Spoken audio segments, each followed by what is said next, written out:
Hello everyone, welcome. Today I'm gonna show you how to speed up the processing speed in your computer. In Microsoft Office, let's say your computer have low processing speed. Today I'm gonna show. Let us start. Press window, then R, then type system.cpl as how you see here, and then press enter. Then come to the advanced part here. Come to setting like this, then scroll down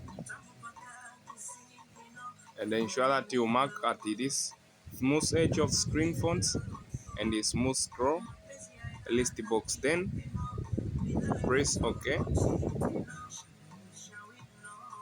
then apply.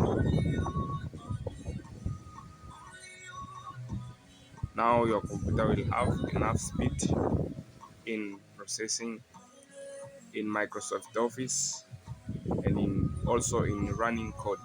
Thanks. For more tech and skills, subscribe to my channel, Akio TV.